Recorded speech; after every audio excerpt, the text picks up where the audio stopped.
Breaking news చూస్తున్నాం. Republican party అధ్యక్ష అభ్యర్థి డొనాల్డ్ ట్రంప్ పై మరోసారి హత్యాయత్నం జరిగింది. ఫ్లోరిడా రాష్ట్రంలోని పామ్ సిటీలో దాడి జరిగింది.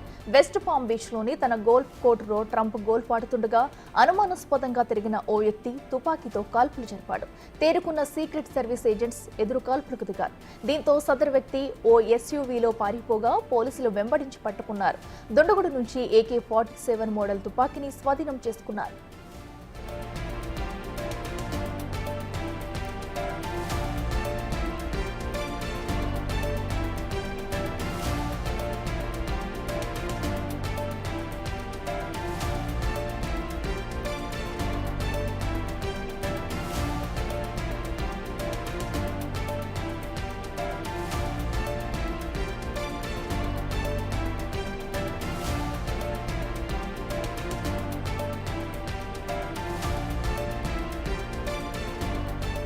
రిపబ్లికన్ పార్టీ అధ్యక్ష అభ్యర్థి డొనాల్డ్ ట్రంప్ పై మరోసారి హత్యాయత్నం జరిగింది. ఫ్లోరిడా రాష్ట్రంలోని పామ్ సిటీలో దాడి జరిగింది.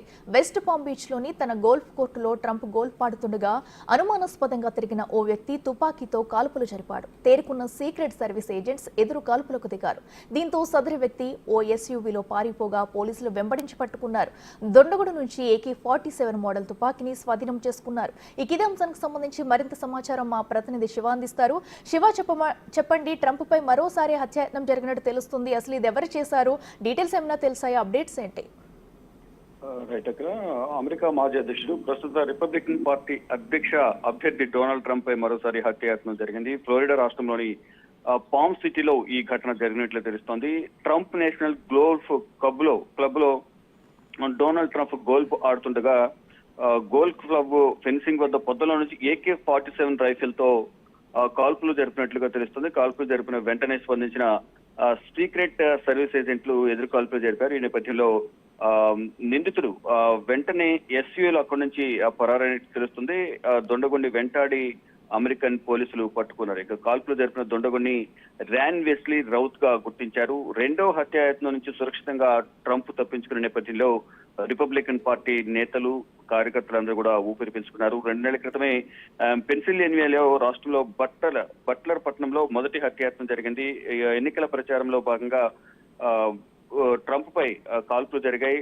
కొంచెం అప్రమత్తం సందర్భంలో అక్కడున్న సెక్యూరిటీ అప్రమత్తమైన నేపథ్యంలో స్వల్ప గాయాలతో, అంటే చెవికి గాయం కావడంతో ఎంట్రుక వాసనలోనే ఆయన ప్రాణాన్ని కాపాడుకోగలిగారు సెక్యూరిటీ. జూలై 13న ఎన్నికల ప్రచారం సభలో ఎయిర్ మోడల్ స్నైపర్ గన్ తో కాల్పులు జరిపారు థామస్ క్రూక్స్. ఈ థామస్ క్రూక్స్ కూడా రిపబ్లికన్ పార్టీకి సంబంధించిన సానుభూతి పరుడిగా గతంలోనే అధికారులు ధృవీకరించారు. ఆ కుడి చెవిని తాగుతూ ఈ బుల్లెట్ అయితే దూసుకెళ్లింది. ఈ ఘటనలో ట్రంప్ ప్రాణాలతో తప్పించుకున్నప్పటికీ ప్రచార సభకు హాజరైన ఓ పౌరుడికి బుల్లెట్ గాయమైంది, మరొకరు మృతి చెందారు. ఇక ఎన్నికలకు తేదీలు సమీపిస్తున్న నేపథ్యంలోనే మరోసారి హత్యాయత్నం జరగడంతో అగ్రరాజ్యంలో ఒక్కసారిగా ఈ రాజకీయాలు వేడెక్కుతున్న ఎన్నికలు సమీపిస్తున్నాయి. రీసెంట్ గానే కమలా హ్యారిస్ అలాగే ట్రంప్ మధ్య డిబేట్ జరిగింది. ఈ డిబేట్ లో కమలా హ్యారిస్ పైచే సాధించినట్లుగా ప్రచారం జరిగింది. దానికి సంబంధించి ఇప్పుడు ఈ కాల్పులు జరగడం ఏ విధంగా చూడాలి, కొంచెం ఆలోచించాల్సిన విషయం అంటూ కూడా కొంతమంది అమెరికన్ రాజకీయ విశ్లేషకులు కానీ సామాన్య ప్రజలు, కార్యకర్తలు, రెండు పార్టీలకు సంబంధించిన కార్యకర్తలు చెప్తున్నారు. గతంలో ఎన్నికల ప్రచారంలోనే ఒకసారి కాల్పులు జరిగింది. అదే పార్టీకి సంబంధించిన వ్యక్తి కాల్పులు జరపడం, మరొకసారి ఈ రోజు మళ్ళా కాల్పులు జరగడం వెనుక కొన్ని అనుమానాలు కూడా వ్యక్తమవుతున్నాయనేది కొంత అందరూ కూడా అనుమానం వ్యక్తపరుస్తున్న పరిస్థితి కనిపిస్తుంది. కానీ దీనికి సంబంధించి ఇప్పటికే అమెరికన్ పోలీస్ డిపార్ట్మెంట్ కానీ లా ఎన్ఫోర్స్మెంట్ డిపార్ట్మెంట్ కూడా ఒక ఎవరైతే ఆరోపణలు ఎదుర్కొంటున్నారో 58 ఏళ్ల ర్యాన్ వెస్లీ రౌత్ ఫోటోను కూడా విడుదల చేశారు. అనుమానితుడికి కాల్పులు జరిపి పారిపోతున్నది ఈ వ్యక్తి అంటూ కూడా ఒక వ్యక్తి ఫోటో కూడా రిలీజ్ చేశారు. ఇప్పుడు లా ఎన్ఫోర్స్మెంట్ దర్యాప్తు కొనసాగిస్తుంది.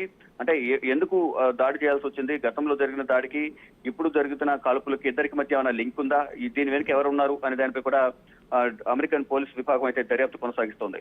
అఖిల. Right Shiva, thank you.